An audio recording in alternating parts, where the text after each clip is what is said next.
So welcome to everyone to our Parasha with Sofer, my new friend for the year.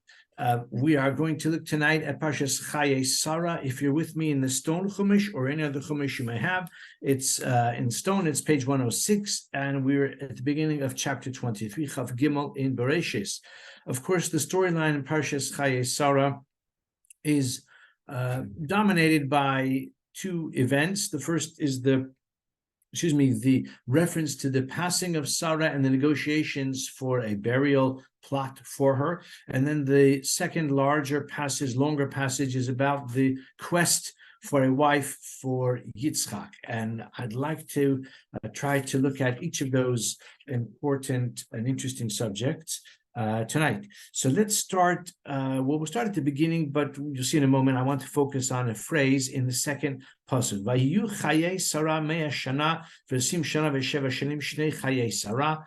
Sarah lived for 127 years. V'tamas Sarah bekriyas arba hi Chevron be'eretz Canaan. She passed away in Chevron, which is in the land of Canaan. V'yavo Avraham lispod Sarah v'liv kosa. Now the last words are interesting. V'yavo Avraham. Now the Torah doesn't have to say V'yavo Avraham. It just can tell us that Avraham eulogized her and he cried for her, which of course is natural. Why does the Torah have to say V'yavo Avraham? So it could be he was coming from Beersheba, but Rashi says that he was coming from V'yavo Avraham. I'm sorry, Rashi says V'yavo Avraham in Beersheba because prior to this, we know that the family was living in the vicinity of Beersheba. But I'm sorry, the Medrash says V'yavo Avraham, he came from Akedas Yitzchak, from the dramatic events of the binding of Isaac, the near sacrifice of Isaac, of Yitzchak Avinu, and that is the famous Akedas Yitzchak. The Medrash says that's where he was coming from. So the Ksav Sofer asks two questions. Firstly, why does the Medrash have to explain V'yavo Avraham? Although I just said a moment ago that the Torah could have refrained from using the verb V'yavo Avraham. The Torah could have just said Avraham eulogized her and he cried for her. It doesn't have to say V'yavo Avraham.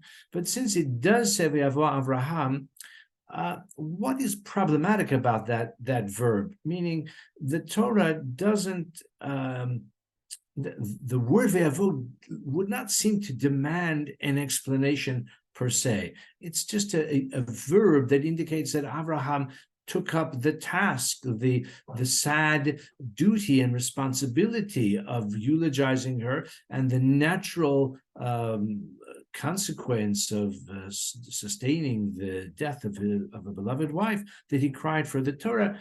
The word V'yavo doesn't seem to add much value, but it doesn't seem to demand an explanation either. Furthermore, he says, why does the Medrash explain that V'yavo Avraham, he came from Akedas Yitzchak? What is the relationship between Akedas Yitzchak and the fact that he eulogized her and he cried for her? Now, of course, the one answer would be, a partial answer would be, which Rashi also says, that the death of Sarah is a consequence of Akedas Yitzchak. And that is very well known, and that is evidently because of the juxtaposition of the fact that the end of last week's parsha describes in detail, dramatic detail, the Akedas Yitzchak, and immediately after we have the death of Sarah. But that's also not completely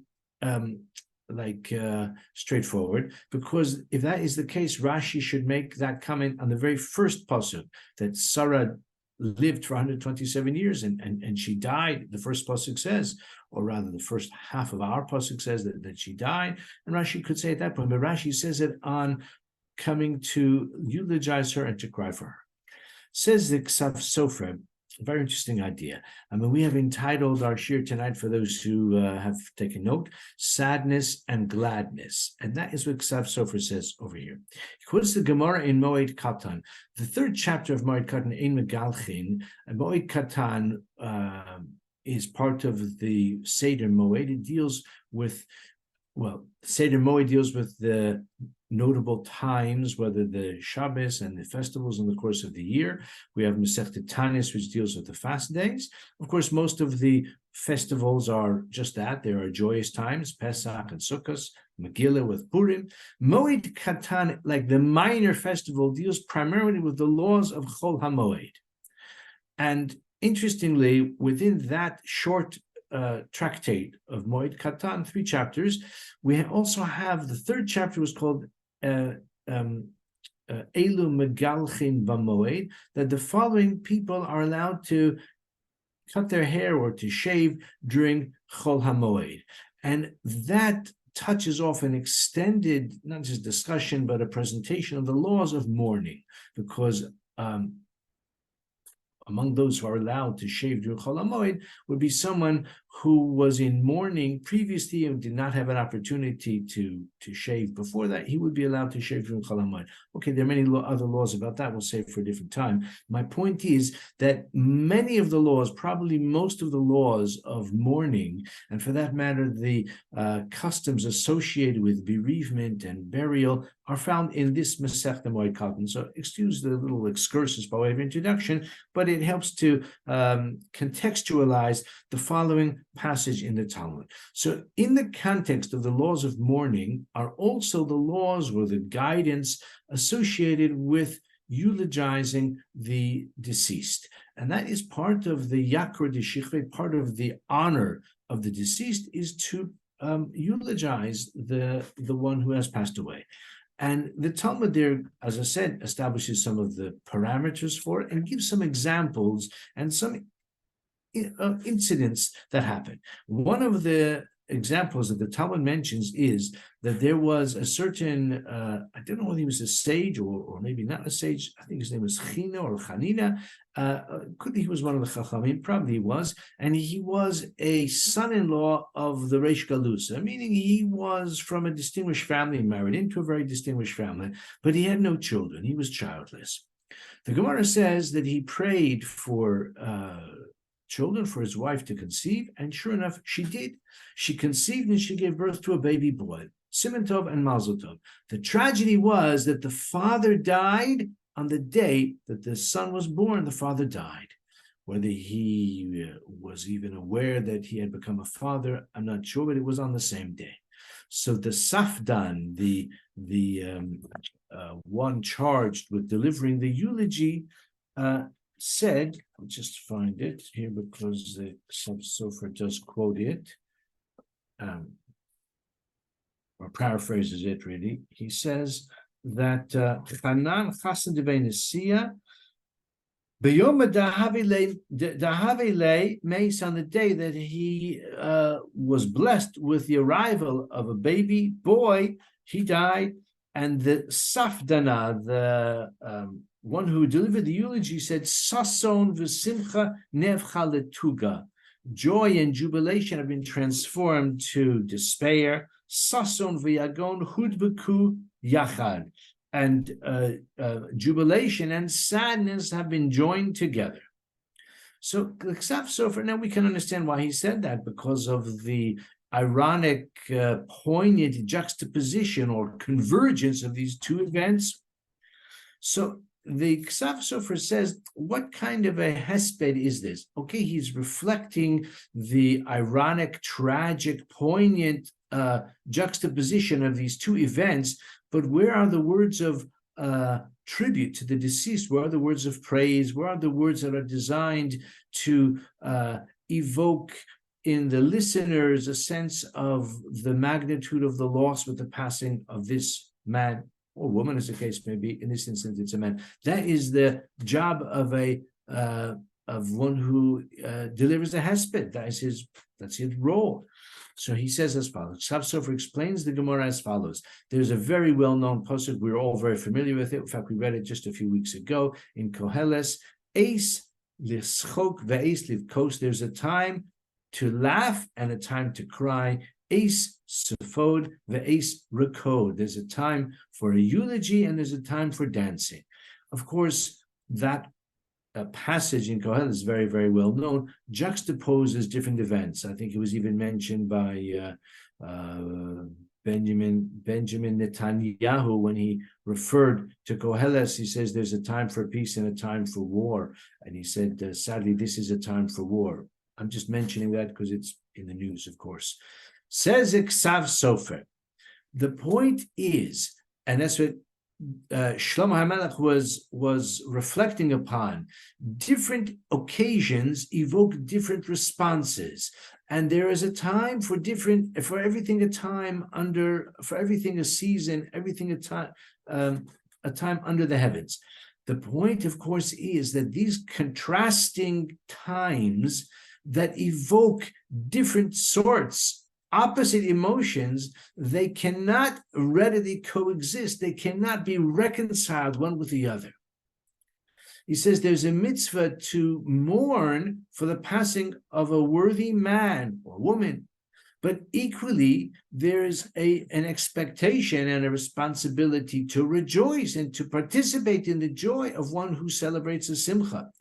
What happens when they come together? Each one undermines the other. One cannot do justice to either one when they come together. So that's what the eulogist said, that because of the juxtaposition of these two events, I cannot do justice to mourning the death of the father, because everyone is celebrating the arrival of the baby, who was apparently very long awaited. He had no children for however long it may have been. So therefore, I can't properly do justice to my role. Says the Ksav Sofer, that's what the Torah is saying here as well. That the Torah says that Vayavo Avraham, he was coming from Akedas Yitzchak. Akedas Yitzchak was a time and a moment or an experience of great emotion, of great exhilaration, especially at the last moment when his hand was stayed, even though according to the Midrashic tradition, Avram actually wanted to carry out the command of God. He had himself so psyched up for it, it was difficult for him to desist. But in the end, of course, he offered a ram instead. His beloved son Yitzchak was taken down from the altar. Hashem said, bestowed upon Avram and Yitzchak the greatest blessings. He said, Barech avarechecha, a twofold blessing. V'harba erbe zar'acha kochvei hashemayim. The blessings to Avram were renewed and reiterated. So Avraham, my friends, was on the high. He was exhilarated. He came home after that experience, and he was on such a high spiritual level, and he was in a state of high exhilaration, high emotional, ecstasy. Now, I'm sure that the death of his wife brought him down to earth in a hurry, but it meant that he was unable to properly mourn for her, or to fully mourn for her, because it coincided with the Akedah. That's what the Medrash means. Vayavo Avram, he was coming from a previous experience immediately before, and therefore, when he eulogized her and he cried for her, his crying was also diminished. And that's why it says, perhaps you've noticed, perhaps you're aware of it already, V'liv kosa. If you look in your Chumash, the last word in Pasuk Beis, Lispod l'Sorah V'liv kosa, the chaf is written small. The small chaf is written in that way because the suggestion is, and the Baal HaTurim says, that Abraham did not cry for her fully, meaning he cried, no doubt, but his sadness or his expression of grief was mitigated, was moderated by the fact that he was in a state of such exhilaration. So just as the Safdan, the eulogizer, said that joy and sadness come together, as I put in my title, gladness and sadness, when they come together, each one undermines the other, and it's not possible to properly do justice actually to either emotion. And this may be why he cried for her, but only in a limited way. He just adds on, the editor has added on, or actually the author, Ksav Sofer himself, adds on that this thought that we've just discussed, he says, I expressed this idea when I eulogize a certain rabbi, someone who was not familiar to me, but he says he was a great righteous person, he was a dayan, and he died on the day of the celebration of the marriage of the daughter of Ksav Sofer himself.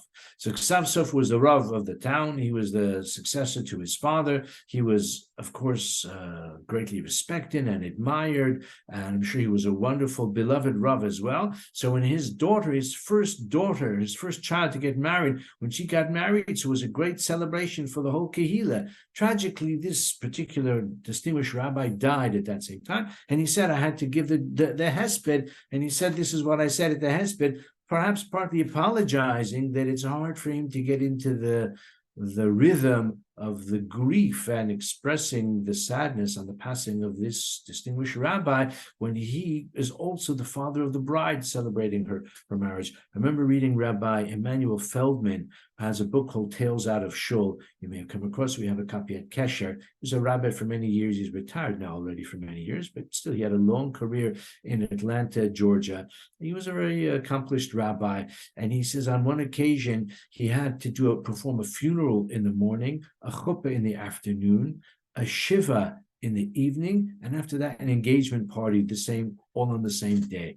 And he said he was careening from one set of emotions to another, and it was almost difficult to keep track of how he's supposed to feel, what is appropriate to give expression to the occasion, to the emotions of the people who are gathered, who want to hear what the rabbi has to say. And he was compelled to try to deliver a message appropriate for these different occasions when they happen one after the other in sequence. That's what Ksav Sofer says here as well, which I think is a very keen insight, and I think it's very close to the pshat, meaning it fits in very well to the simple language of the Torah, in which, as we said, the death of Sarah follows immediately after the narration of the dramatic events of Akedah Yitzchak. Let's go on. Now, I promised you that we're going to talk about the second dramatic or primary passage in our Parasha, and that, of course, is the quest for a wife for Yitzchak. So the Torah says in chapter 24, Pasuk Yud Dalet. So turn with me 2-3 pages on in the Art Scroll Stone Chumash. It can be found on page 112. I'm sorry, Yud Zayin. It is still the same page, but it's page 112, Pasuk Yud Zayin. So the Eved Avraham, the Torah, by the way, doesn't tell us his name. Earlier, we know that Eved Avraham is called Eliezer, but it's interesting that the Torah does not ever, in this extended passage, call him by name. The Torah only calls him Eved Avraham, the servant of Avraham. It's interesting. Rashi says he's called Eliezer, but the Torah itself doesn't say that. That's just a parenthetical observation. He says to Rivka, of course, he doesn't yet know her name, and actually that's what I want to focus upon. Vayaratz ha'eved likrasa, the servant ran to greet her. And he said to her, pour me some water from your jug. And she says, drink, and I'll give your camels to drink as well, which she does. And subsequently, he asks her for her name. So Ksav Sofer says something very interesting.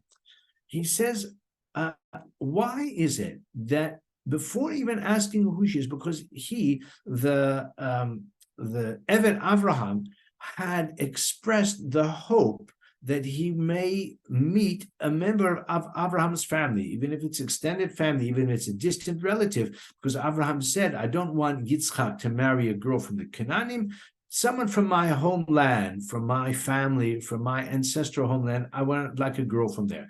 So Eliezer, Eved Avraham, naturally would like to be able to find someone who is even from the family of Abraham. And of course, he does, but he doesn't know it yet. That's the interesting thing. He immediately he sees her. She's good looking, apparently. I mean, that's what else could he tell about a girl walking down to fill her jug from the wellspring without knowing anything more about it? You can only see how she looks. Okay, so she was pleasing to the eye. But he runs up to her and he doesn't say, doesn't introduce himself, doesn't ask her name. He just says right away, can you pour me some water? So Ksav Sofer explains as follows, that if he, by the way, Ksav Sofer I've seen is this part of his style. He looks beneath the surface, but often in terms of human motivation. If someone, my dear wife has suggested he saw that she was modestly dressed and she walked with modesty. That's also true, actually. Even when she filled up her jug, she did so in a modest fashion to bend over to fill the water from the wellspring. She did it in a discreet way. So I'm sure that is true. She had other, let's say, endearing qualities that were apparent even just by viewing her. But Ksav Sofer observes he doesn't ask her name first, and he kind of like thinking behind the scenes or human motivation. He says the following: if he had asked her for her name, and she had told him, and then he had said, "Can you please pour me some water?" So she might have done the following. Perhaps she, in her own right, was not inclined to pour water or do a favor for a stranger or even for a friend. Maybe she's a selfish, self-possessed kind of person by her nature. But because the man has asked her for her name and whose daughter she is, what family she's from, so she might see it as an opportunity to garner accolades for her family. Because now that she's told him her name, what family she's from, so she might think, I would like to act in a way so as to bring, honor to the family, so that my family's reputation will be enhanced. Maybe in my own right, perhaps I couldn't be bothered, but because he now knows my family, so I'm going to do it for him. Therefore, Eliezer, Eved Abraham, deliberately didn't ask her name until later. First, he just asked her for the favor in an anonymous fashion. So she cannot possibly bring any honor to her family because Eliezer, doesn't know her family. So when she does the favor for him, as far as she knows, he might never ask her any more questions. He might thank her and go on his way. And then she will have been left doing a favor for a stranger, and good for her, but with no benefit to her family. And that's what Eliezer was looking for. As I said, otherwise, if he had asked her name first, then perhaps she would have only been acting in a way that would be beneficial for her family. So the fact that she was anonymous showed that she was genuinely acting in an altruistic manner, not in a strategic or tactical manner. I wrote in the margin of my Sofer as I was learning it that this reminds me of a joke which I like to retell. It's quite a good joke, actually, but I like to retell it because I heard it from my mother. My father had quite a good sense of humor. He was a humorist. My mother, not especially, but this joke I heard from my mother, and so I always enjoy retelling it. There was a woman, a mature woman, who came to a certain shul and on a Shabbos morning. And there was a young girl, and the girl said to the mature woman, "Shall I help you up the stairs to the women's gallery?" She said, "Yes, thank you very much." So they went up the stairs together, and the woman said, "I like to sit in the front." So the girl said, "No, you don't want to sit in the front." She said, "No, because I want to be able to hear the rabbi." The girl said, "You don't really want to hear the rabbi. He goes on and on. His sermons are long and boring. You sit in the back, and you can be more anonymous." So the older woman looked at this girl and she said, "Do you know who I am?" She said, "No." So the woman said, "I'm the rabbi's mother." So the girl looked at this mature woman and she said, "Do you know who I am?" She said, "No." The girl said, "That's good." And off she went. So this account of the Ksav Sofer is really the inverse of my little joke. Because in the joke, the girl has acted in a way that would embarrass her, so it suits her to be anonymous, and she's out of there before her identity can be discovered. Whereas in the case of Rivka, it was just the opposite. He deliberately did not ask her name in order to see how she would behave when she is in an anonymous role. The third comment that I want to share with you this evening is a few psukim further. Pasuk Chaf Beis. it's again on page 112. It's chapter 24, verse 22. Now here, the Torah describes how Rivka indeed provides drink for the man, but for the camels as well. Camels can drink a lot, by the way, I think about 400 liters per camel. Vahi kasheku, if they're thirsty, which presumably they were, having walked across the Jordanian desert for the last however many weeks. Vahi kasheku kilu hagmalim lishtos. When the camels finished drinking, the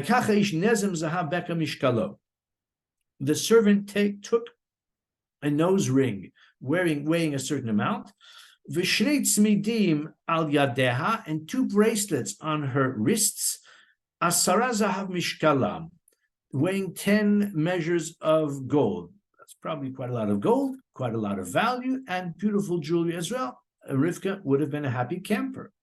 So Rashi explains or comments as to why he gave her these particular, or why the Torah tells us exactly what he gave her, that the Shnei Tzimidim, the 2 bracelets, symbolized the 2 luchos, the 2 tablets of the covenant, and Asara Zahav, the weight of 10 gold measures, of course, represent the Asar Sadibas, corresponding to.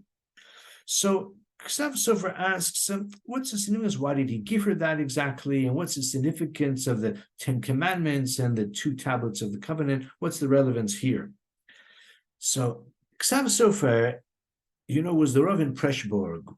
Pressburg was in the Austro-Hungarian Empire at the time, and today many followers of the Chassam Sofer, and although it's 200 years, nearly 200 years since the passing of the Chassam Sofer, and as I say, Ksav Sofer was his successor, but he has many, many followers to this day. That is to say, those who follow his traditions and whose actually Chassam Sofer has descendants named Sofer, who are great, great rabbinic leaders even to this very day. And they have many followers and many admirers. And the Talmidim of the Chassam Sofer have also descendants and followers. So they're actually a very significant portion of Klal Yisrael, especially within the quite orthodox circles, who derive from the cultural milieu of the Chassam Sofer.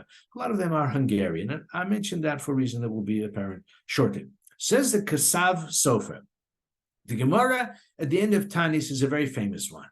The Mishnah says that on certain days, especially Yom Kippur and the 15th of Av, Tu B'Av, the women, the girls, the eligible girls, those who were seeking a husband, would go to the vineyards and they would dance in a circle. And the eligible, or the boys seeking to find a bride, would go there and they would have a chance to meet and greet. It sounds shocking, but that's what the Mishnah says. The Gemara goes on to say, what kind of opportunity or what kind of message could these girls convey in the short time in order to attract the interest of any of these boys, any of these eligible young men? So the Gemara says that the wealthy ones would say, it says the beautiful ones would say, choose your wife for beauty, because a beautiful woman will produce children who are good looking, and that is going to be, in everybody's interest. That is the selling point. The girls from a good pedigree of distinguished backgrounds, probably means wealth also, would say, choose a bride for her family associations, because a girl from a good family, from a distinguished family, from a wealthy family, brings assets to the marriage. It doesn't require more elaboration. The beauty also doesn't require more elaboration. Okay, what about those who don't have a lot of yichus or money or beauty? They're kind of plain. What do they say? What do they do to attract interest? So the Gemara says, so these girls were devout. They were women of spiritual stature, and they encouraged the men. They wanted to find a man who has good values, spiritual aspirations. And they say, choose a marriage partner for the sake of heaven, l'shem shamayim, ubilvad shetatrenu b'kesev v'zahav, as long as you adorn us with silver and gold.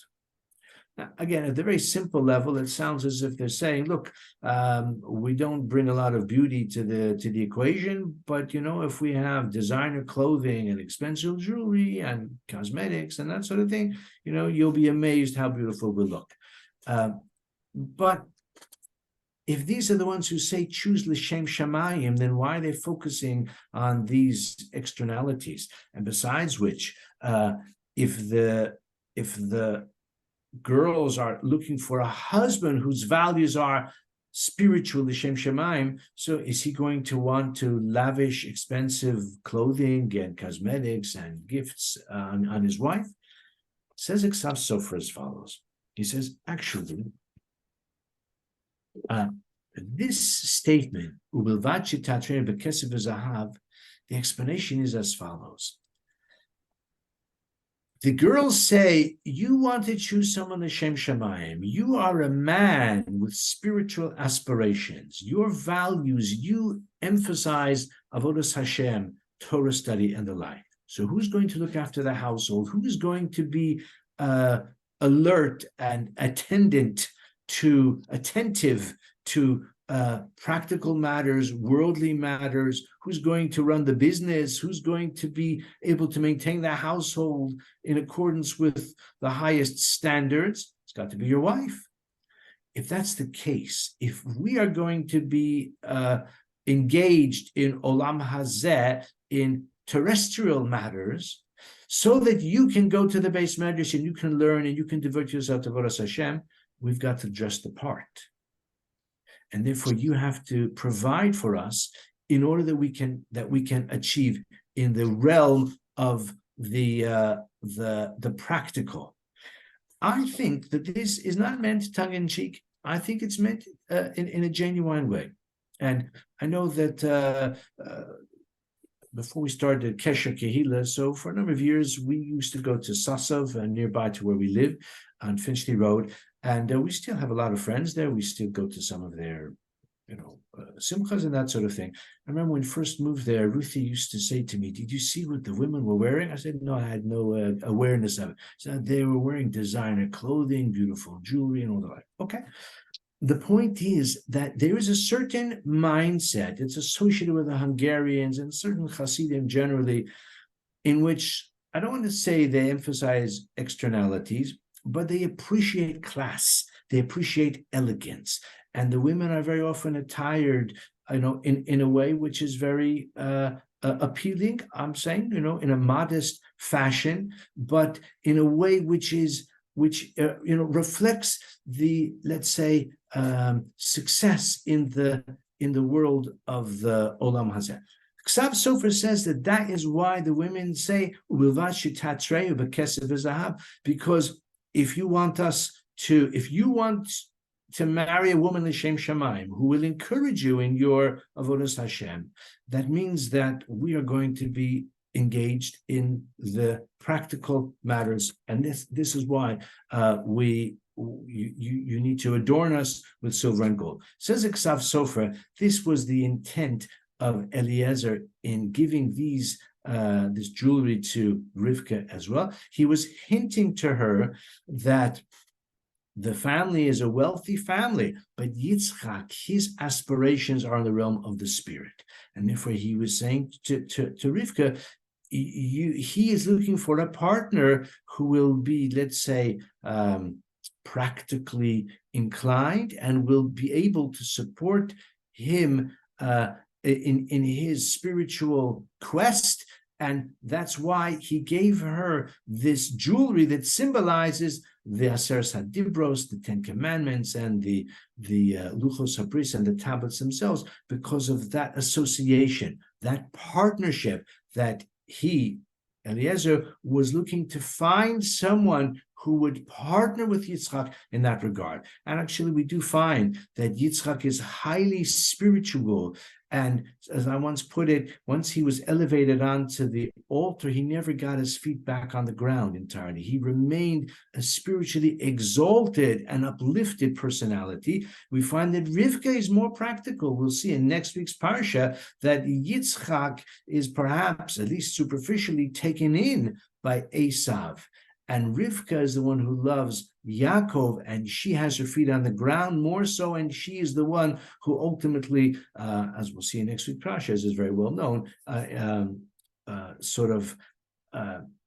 ensures that the bracha that of the spiritual greatness is transmitted to Yaakov. But my point is that we actually do find that Rivka perhaps has a greater engagement in the practicalities, and perhaps Yitzchak is more spiritually inclined. In any case, this is what the Ksav Sofer says, and as I said a moment ago, I think that this actually reflects a certain perspective or orientation that we find in the spiritual heirs and the spiritual the communities, even in the Jewish world today, that derive from that milieu of the Chassam Sofer and his son Ksav Sofer. So thank you again, and wish everybody a wonderful Shabbos, and